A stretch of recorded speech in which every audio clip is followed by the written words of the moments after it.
She said those words on a Wednesday, the 14th of August, 1857, and she said them in a voice so steady it frightened him. "Leave me here, Caleb. I'll slow you down." The fever had come on 3 days prior, somewhere past the alkali flats west of Fort Laramie, where the water smelled of sulfur and turned the cattle skittish and the children quiet. Ruth Hadley had been drinking from a creek she should not have touched. They all knew it afterward.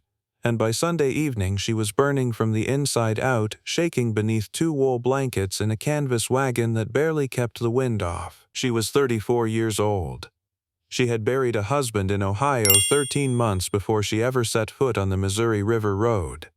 She had sold the farm, packed what would fit in her brother-in-law George's wagon, and joined the Morrison party out of Independence in late April. 92 people, 14 wagons, and a wagon master named Elias Crawford who had made this crossing twice before, and had the particular disposition of a man who had seen enough suffering to stop being surprised by it. The thing about Ruth Hadley was that she had never once asked anyone for anything she couldn't eventually give back. She had always understood this about herself as a form of independence. It took the Oregon Trail, and a fever, and a man who would not walk away to show her what it actually was. It was a preemptive apology for existing. Caleb Marsh had watched her long enough to know it, and he had decided, without ever saying so directly, that he was not going to let her do it. He had first noticed her at the crossing of the Big Blue River, back in late May, before the real dust and the real grief had settled over the company. She was standing at the bank while the men argued about the depth of the water, always arguing at the water as if arguing could change the depth, and she was not afraid. She was watching. When George's wagon wheel cracked against a submerged rock and the whole left side lurched, it was Ruth who moved fastest. She was in that water to her knees before George had finished cursing, her hands on the spoke, her weight against the wheel, holding everything steady while 2 men twice her size stood on the bank deciding what to do about it. Caleb had waded in beside her. She had not thanked him.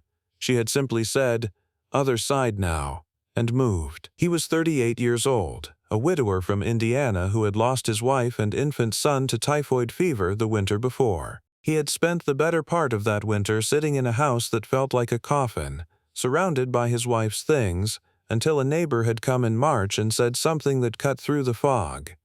"The land out west doesn't know what you've lost.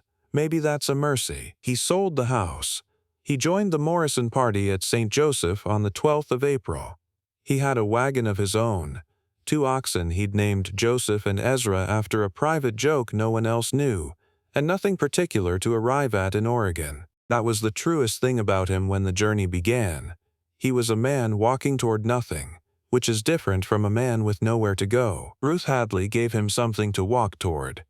He did not tell her that for a very long time. By the time the company reached Chimney Rock in late June, that strange column of pale rock rising nearly 300 feet out of the Nebraska plain like something left behind by a civilization that had given up waiting, Caleb had found reasons to ride his horse alongside George's wagon most mornings.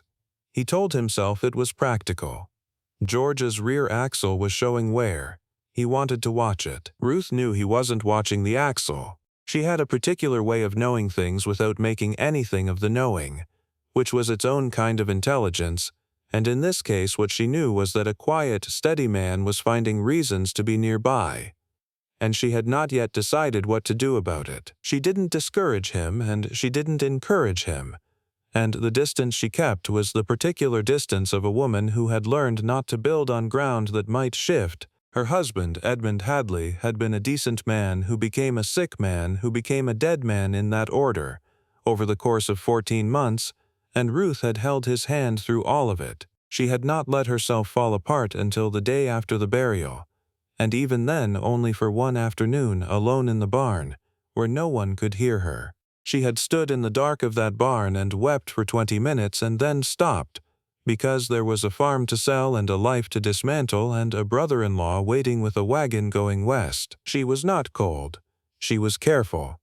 Those are different things, and most people confuse them. The days on the trail developed their own rhythm, and within that rhythm a different kind of knowing grew. She began to notice when Caleb woke before the company, he was always first to the fire, had coffee ready before even the wagon master stirred.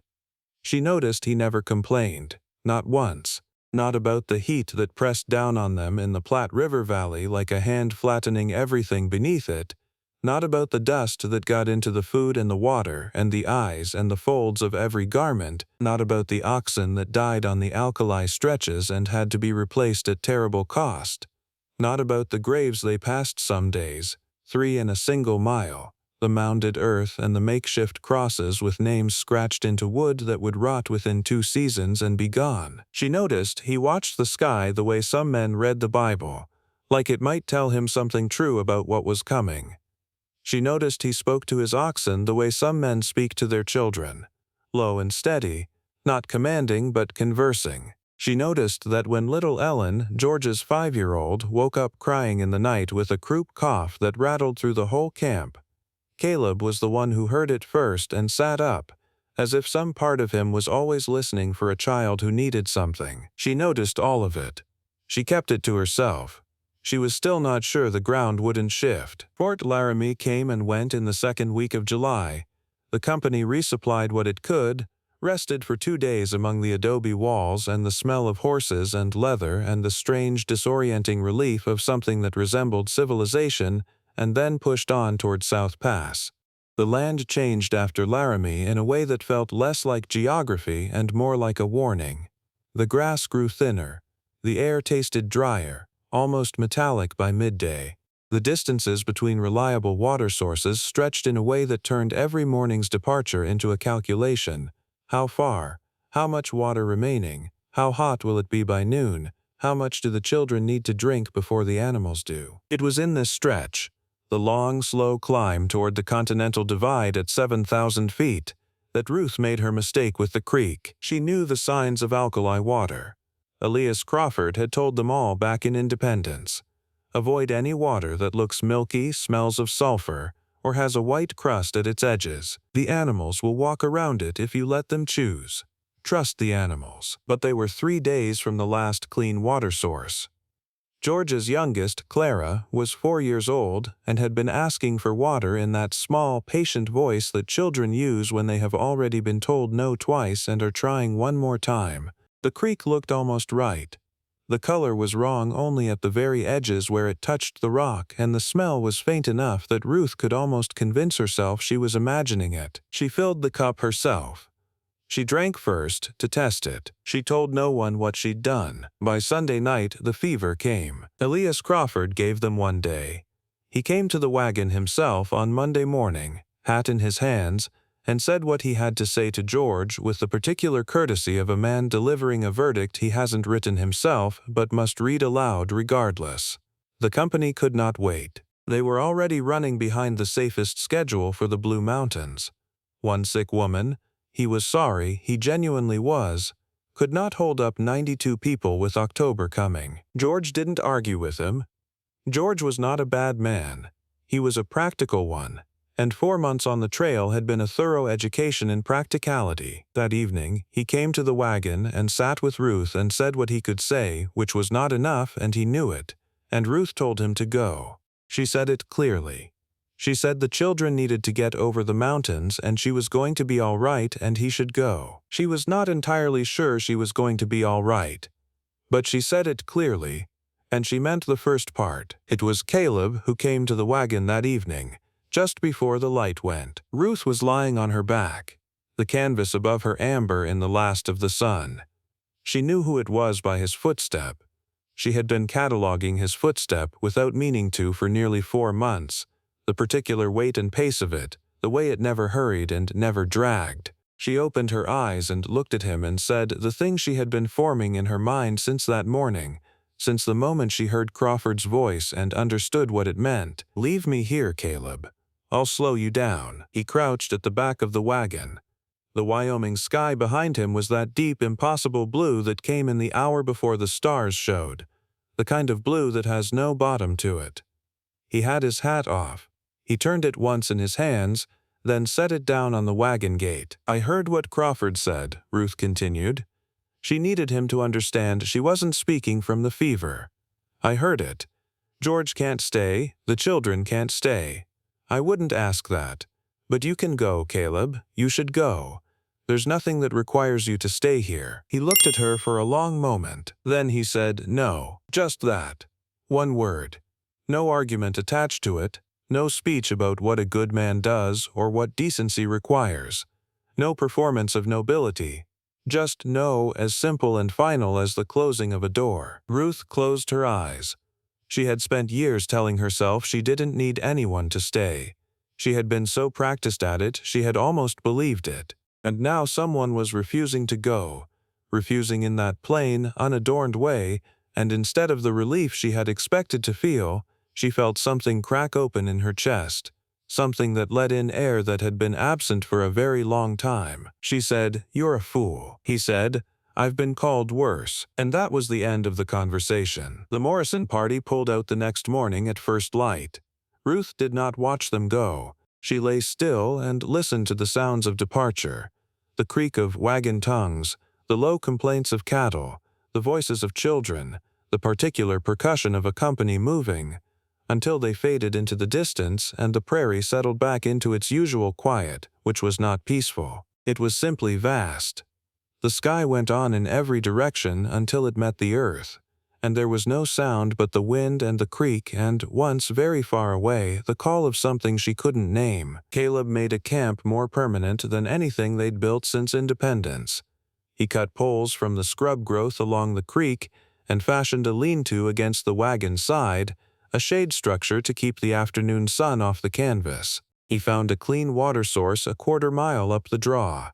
Gravel bottom, clear movement, no sulfur smell, and boiled it and made her drink slowly, a small amount at a time, through the worst of it. She slept for 18 hours on the second day. When she woke, the light was evening orange and there was the smell of something cooking, dried beans and the last of the salt pork. And Caleb was sitting 10 feet from the wagon with his back to her, mending a piece of harness with the focused patience of a man who understood that useful work is its own kind of prayer. She watched him for a while without speaking. She said finally, "You could have gone." "Yes," he said, without turning. "Why didn't you?" A long pause. Not the evasive kind. She had learned the difference in him between silence that deflected and silence that gathered itself before it spoke. "Because I would have spent the rest of the trail thinking about what happened to you," he said, "and I'd have rather stayed and known." She had no answer for that.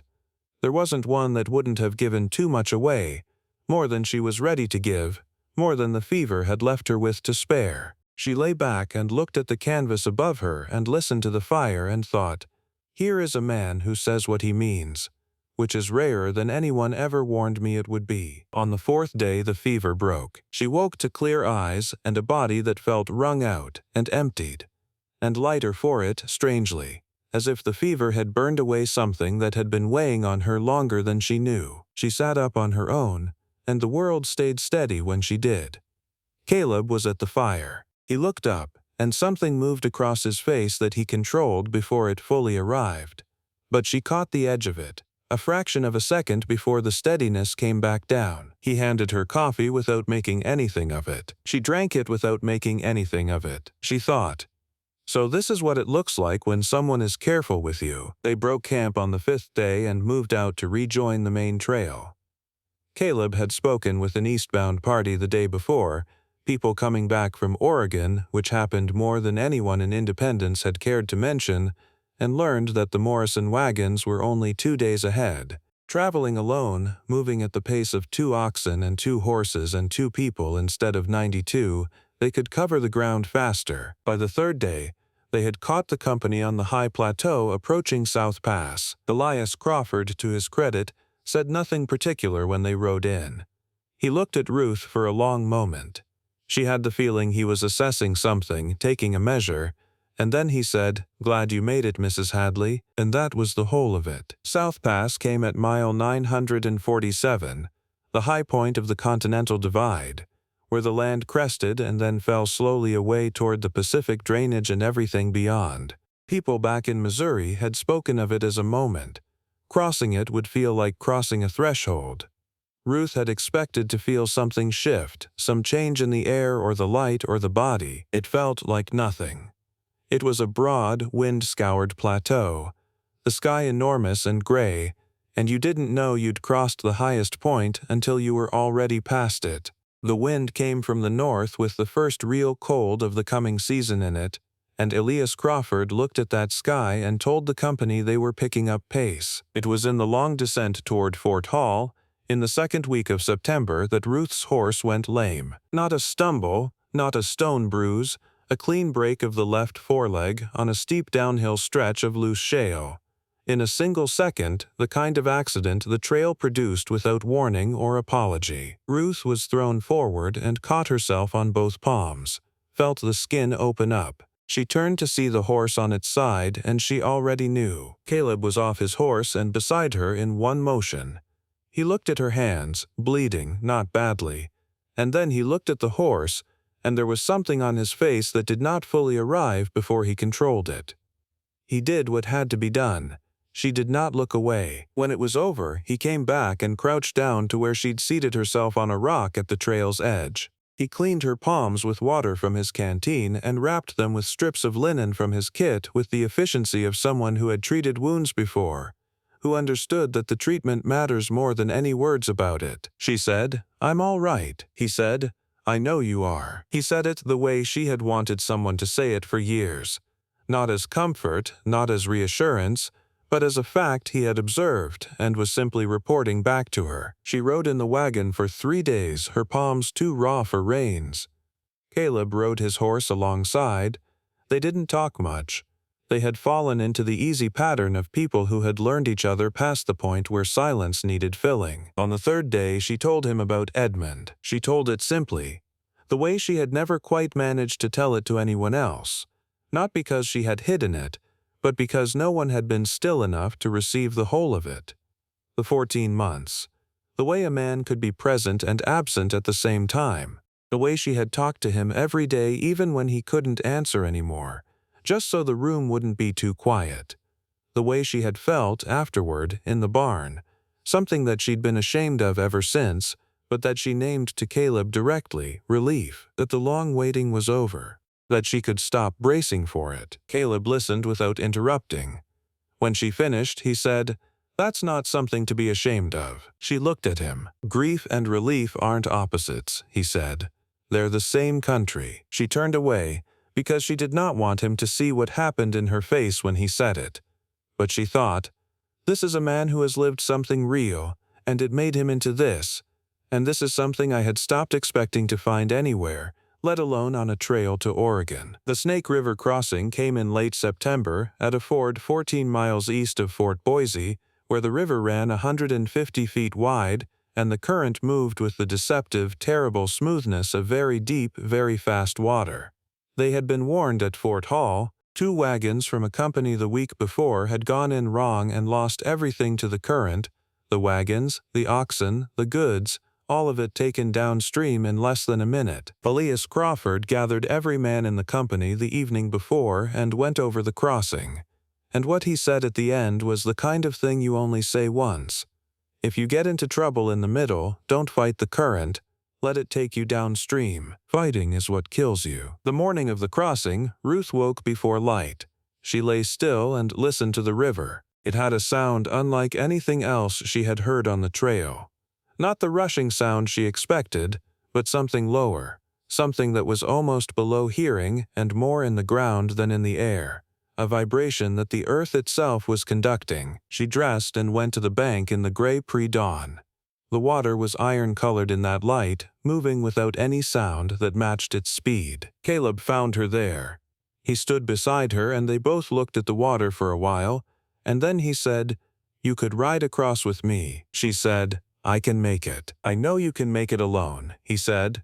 "That wasn't what I asked." She turned to look at him. The light was coming up behind him now, flat and clear. The kind of September light on the Snake River plain that shows you everything without softening any of it. And she saw him plainly in it. The lines around his eyes, the steadiness of his hands hanging at his sides, the way he stood as a man who had already made his peace with whatever she said. She said, "All right." They crossed in his wagon, her horse tied behind and following, the current climbing the wheel spokes and then the wagon bed and soaking through everything below knee height before it began to drop away. Caleb held the oxen with a low, continuous voice, almost below hearing, the same tone he had used with them since April, and they held their line. They came out on the far bank in the mid-morning light. Ruth sat still for a long moment, water dripping from the hem of her skirt, hands still gripping the wagon board. Caleb let the oxen breathe. He said nothing. Then Ruth laughed. Not a polite laugh, not a relieved laugh. The kind that comes from somewhere surprised and undefended in a person, the laugh of a woman who had not expected to be sitting on the far bank of the Snake River with the sun beginning to reach the water and something warm and ungovernable rising in her chest. Caleb turned to look at her. He smiled. The real one, the one she had been cataloging without meaning to since the Big Blue River, alongside his footstep and the way he talked to his oxen and the fact that he always heard the children first. He said, "There it is." She said, "There what is?" He said, "That. I've been waiting to see that since May." The Blue Mountains came in early October, the last great obstacle between the company and the Willamette Valley. They were not the highest point on the trail, but they were the steepest, and the October sky pressed down on them with the particular weight of a season preparing to turn. The company moved quickly through them, stopping only to breathe the oxen on the grades. Ruth walked most of those miles. She had become a strong walker, the kind of strong that doesn't announce itself because it has stopped having to. Her boots had been resoled twice with leather Caleb cut and shaped himself, and she moved through those mountain miles with the ease of a woman who had been walking since April and had long since stopped thinking about whether she could. She and Caleb walked together through the Blue Mountains. They talked about things that were, in looking back, not small at all. What kind of land he was hoping to find in the Willamette Valley. Whether she intended to stay with George's family or find her own claim. What a winter looked like in Oregon, which neither of them had been able to find out before leaving. What they had each learned about themselves on this crossing that they had not known before independence. She told him that she had learned she was not afraid of hardship. She had suspected it in Ohio, in the last months of Edmund's illness, but she hadn't known it until the alkali fever, until the horse on the shale hillside, until the Snake River with the water climbing the wagon boards. She was not afraid of hardship. What she was afraid of, had always been afraid of, was becoming a weight on someone else. He stopped walking when she said that. She took 2 more steps before she noticed and turned back. He said, "You have been carrying your own weight and half of everyone else's since the Big Blue River. You are not a weight, Ruth. You are the opposite of one." She stood on the mountain path in the October cold, pine smell above them and the sound of the company moving somewhere ahead and out of sight, and she looked at him and understood that something had been decided a while ago, by both of them, separately, without it ever being spoken out loud, and that all that remained was to say it. "Caleb," she said. "Yes, don't leave." He walked back to where she stood. He took her hand, the right one, the one with the pale scar across the palm from the shale road east of Fort Boise, and held it in both of his. "I already told you," he said, "back in August, at that camp by the Bad Creek." The answer was no. They reached Oregon City on the 22nd of October, 1857, with 63 of the original 92 members of the Morrison party. The descent into the Willamette Valley happened on a cold, clear morning, the kind of morning that makes the distances visible for 50 miles in every direction. And when Ruth came over the last ridge and saw the green of it, she stopped walking. She stood there for a long time. The Willamette Valley in October was a green that had no equivalent in anything she had seen in Ohio, or Nebraska, or Wyoming, or Idaho. It was the green of a valley that had been rained on all summer while they crossed the dust, and it went on to the mountains at the horizon, and it was real. She did not cry. She had used up her crying somewhere around the Snake River. She just stood and looked at it for a long time, and Caleb stood beside her and said nothing, because there was nothing to say that the view wasn't already saying better. The diary she had kept since independence was a small brown book with a leather cover she'd bought in Missouri for 12 cents. Most of the entries were practical.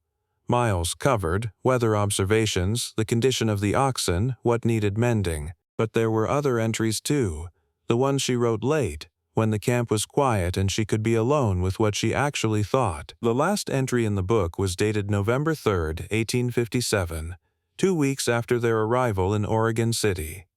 It was not long. For a woman who had written her way across 2,000 miles of continent, he stayed.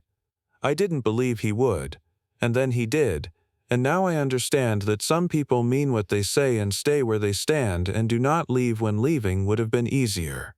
I should have known that sooner. I do not know that I deserve it. I am going to stop worrying about whether I deserve it. She did stop. The Hadley Marsh claim was filed in February of 1858, 440 acres in the southern Willamette, along a tributary creek that ran clear and cold all year and made a sound in the mornings, if you lay still and listened, like the whole world had just washed itself clean. She planted a kitchen garden in the spring. He built the porch himself, 2 rocking chairs on it, facing west.